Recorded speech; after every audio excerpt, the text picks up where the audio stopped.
So as you're now a cop and everything, where does the fuzz come into play? Wasn't even a cop at the time. You weren't? Nope. Oh, okay. Oh no. So what year was that?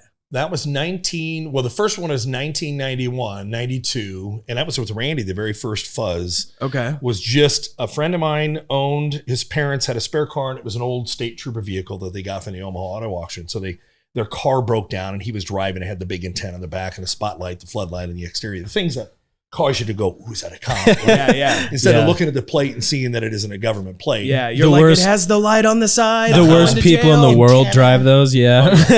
So I was riding in that car. This will show you how fucking deviant we are. As we're driving, I just noticed people were jamming on the brakes in front of us, and we were like, they think we're cops. So we'd ride their butts and scare them, and they'd be looking in the rearview mirror and get out of their way. And we're giggling. I was like, hey, what do we put on my Coast Guard uniforms? They're blue. Perfect idea. Yeah, there you go. Go impersonate a cop. And ride people's asses. So we literally parked in parking lots, had my Coast Guard. This is how stupid we were. Sat there in cars as they're going by thinking we're running radar, and we'd laugh. And did Randy do this with you? So Randy was in the back. Randy's like, we got to get this on film. So Randy starts filming it. Well, then we were like, we ought to do a spoof on Cops, because Cops came out, I think, in 84, 85. Yeah. And I was a huge fan. I mean, just every time it was on every Saturday night, I was just like fixated. And because I wanted to be a cop at the time. So I go, hey, we ought to film a spoof. So Beveridge Junior High, up off 120 between Pacific and Center. So I tell my older brother, I go, hey, I made this fake bag of Coke, like flour, put some duct tape around it, and gave it to Randy and my brother. I go, just go up in the lot, we'll improv it. Bobby and me will just drive into the parking lot, and then you guys are over doing a drug deal, and we'll be filming it from afar. So I had another buddy of mine filming, and we come pulling in, and I'm playing Sergeant Frank Cole.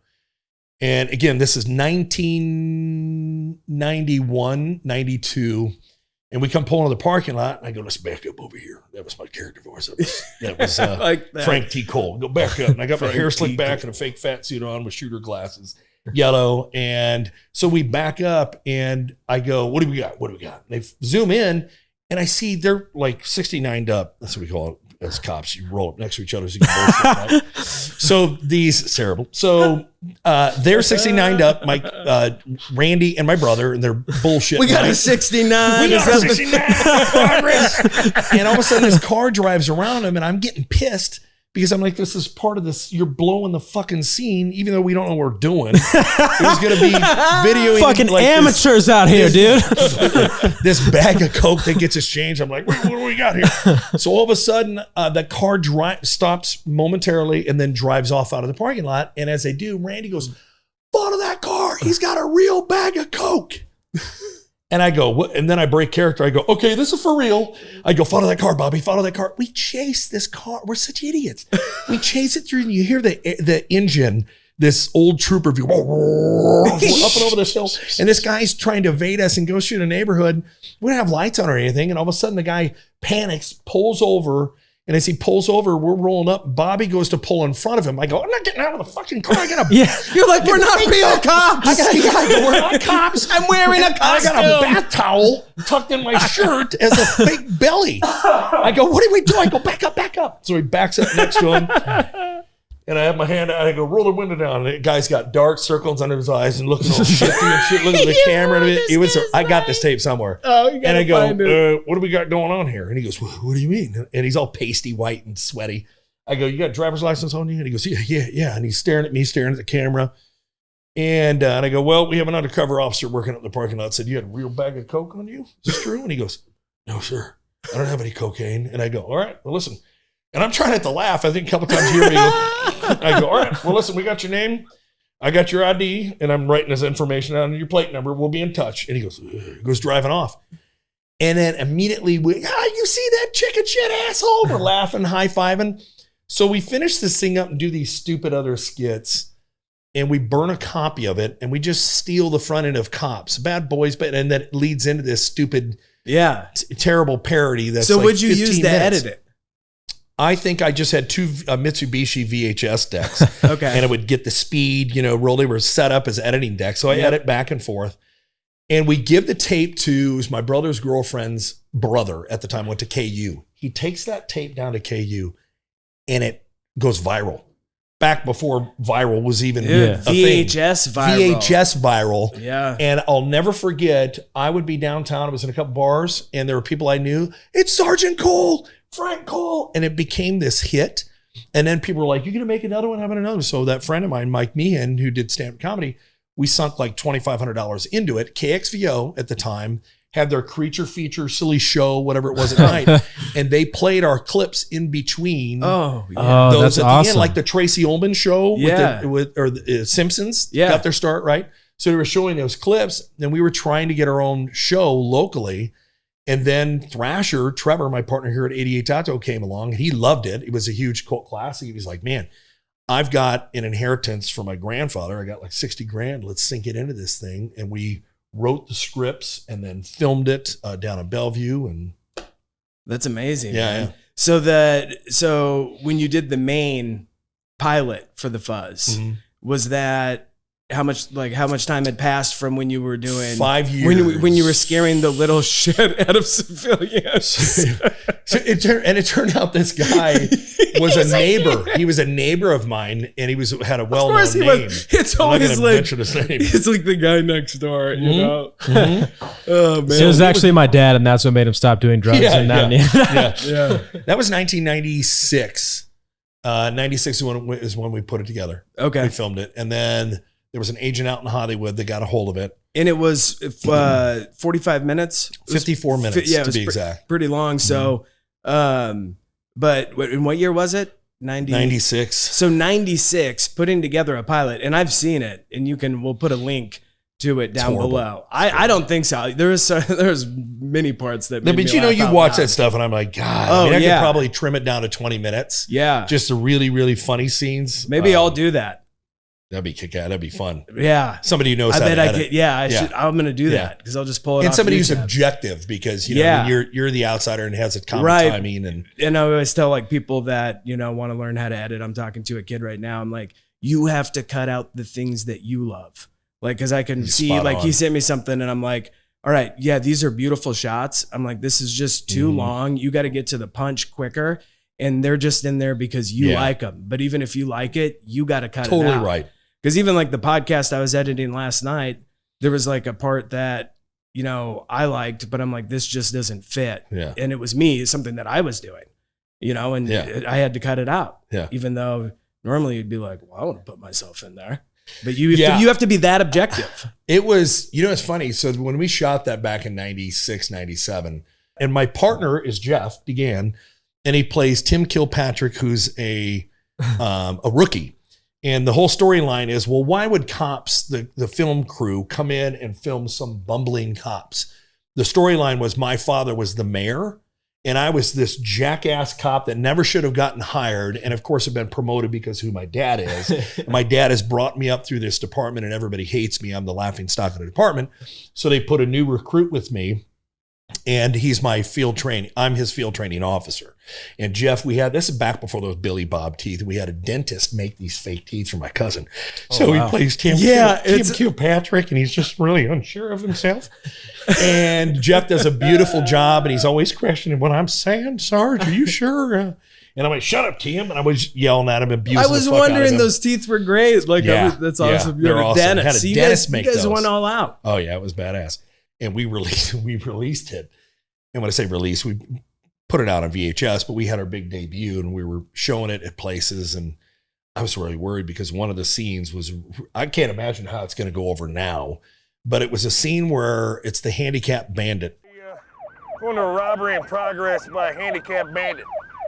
It was down at Charlie's on the Lake. That was Trevor's uncle that owned that. So we're using all of the resources that we can get our hands on. Connections. I think the show's hilarious. We come pulling into the parking lot and we're responding to this handicapped bandit. He's been robbing restaurants, gunpoint. And he's got felony warrants. We come pulling in.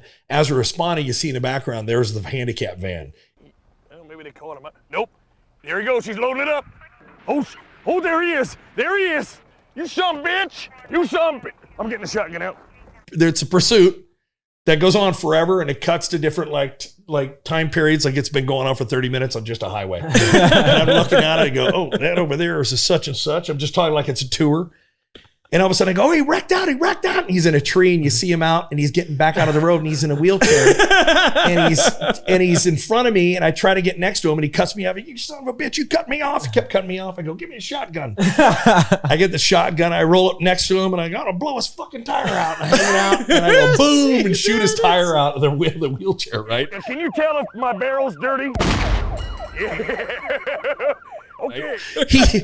Now see, it's So in did, your head. you can and picture- Jeff? Yeah, it's great. Yeah. But did you and Jeff write it together? Yeah, Trevor. Okay. Yeah. Trevor. Oh, All right. yeah. A lot of it, I mean, I would say probably 30% was written. Yeah. You know what I mean? And then Maybe the rest, 20%, like, the kinda rest like is an just outline, improv, yeah. and we do 3-4 cuts and be like, that's the best one.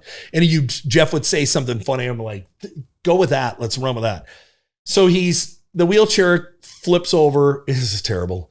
And he's dragging himself with his arms, right? Dragging his legs behind him. And I go, I'm in pursuit, right? And I go over and I just put my foot on his feet and stop him. I go, yep, I got him. I caught him. And we place him in cuffs, and I leave him there for the vultures to eat him.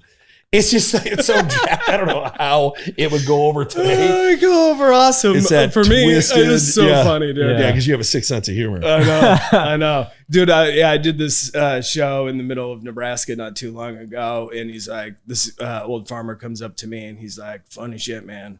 Funny shit, but you fucked up. You're fucked in the head. But yeah, he said you're fucked up. He did. Yeah. Well, thank you. I was So- like, thanks, man. Appreciate it. So that tape got passed around in Hollywood, correct? Yeah. So, well, real quick, I was curious, like so how did you guys in that year, raise the money to film it? Because you told me how much just to edit it. It was all alone Trevor. was. Trevor. Well, yeah, he said front it- of the cash. It was, yeah, Oh, I because he missed got it from his Slasher, yeah. grandparents, you said? Yeah. All right. So it was my original idea. Trevor put a ton of time into it as well. He's a stud, and he's got a great sense of humor.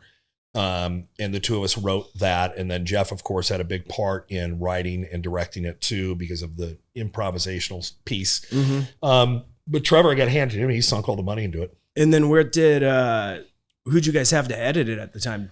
Andy Anderson was his name. Okay. And then after Andy, it was another guy, Travis, who went to the same high school, real nice guy, but he worked through Godfathers. His stepfather owned Godfathers at the time.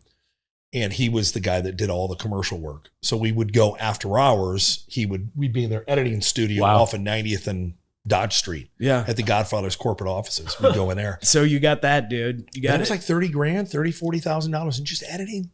Yeah. I mean, from deck to deck, of course, it really took a lot. And there was some animated graphic stuff that he did. And there was some sound that we had to add. You had to do the spoof Cops, Bad Boys song. But yeah, so we got done with it. And like an idiot, I took the pilot and I mailed it to Comedy Central. I literally still have the original letter from the director of development for Comedy Central saying, we received your tape. This is 1998. Thanks so much. We're not interested at this time. And then a couple months, 3 months later, this Hollywood agent, Bo Carson is his name, reached out to us and said, hey, you guys have caught lightning in a bottle. I'd like to fly out here. I want to meet with a bunch of studios. Yeah. So we lined up like 12 different studios. It was Pursuit Productions, who did World's Wildest Police Videos. So Tim Gibbons, he was the shit at the time, right? So you had Tim Gibbons, Pursuit Productions. Then you had Shop Till You Drop was another one. I can't remember the name of the production company. Dick Clark Productions, and keep it up, Randy. Oh, man. Everybody sees you, Randy. It's probably because my eyes. I shouldn't have shifted Yeah. my eyes. Oh, I can see it every corner. Oh, you could? And I smelled a Whopper with cheese, so I figured it was him. What's up, Randy? What's up, dude? So we went out and we met with like 10, 11 different production companies, and they were all like vying for it. They were all fighting for it. No joke. So our agent's like, listen, this is going to create a fight. He goes, you guys are new Ben Affleck and Matt Damon. And this is back when Good Will Hunting. And we're like, oh my God, blowing all the smoke. We went to Comedy Central, and I swear to God, before we went into Comedy Central, as we're pulling up out front, he goes, if you get ripped off, these are the guys that are going to rip you off. I swear, he said that. I couldn't believe it. So we go in, and they were the only production company out of all the 8, 9, 10 other ones we went to that said they weren't interested. And then a year and a half later, and I'd sent the scripts to them as well, like a jackass. A year and a half later, they came up with Reno 911. Now, I'm not saying that they stole it, but I'm saying that they stole it because it lines up perfectly. Because the script and the characters, we had the gay guy lieutenant, we had the flamboyant female. With you just you watch the Fuzz and you know it's like this is in a desert. Yeah, they screwed us. And they put them in like bikini shorts. Yeah, they were deputies as opposed to PD, right? Right. So Trevor and I flew out there, met up with. We were trying to meet with some entertainment attorneys, probably 5 years later, and none of them would touch it. They wouldn't touch it. Like, it's conflict of interest, conflict. They were all tied in. Yeah. So they probably called Comedy Central. They're like, they're here. I'm sure. Yeah. But I have all the documentation that shows. I mean, we sent the video. I think nowadays that's why I don't take videos from anybody, because they want to avoid any kind of lawsuit. Right. I have irrefutable proof that they got our tape 3 years before they came up with Reno 911. Yeah, I was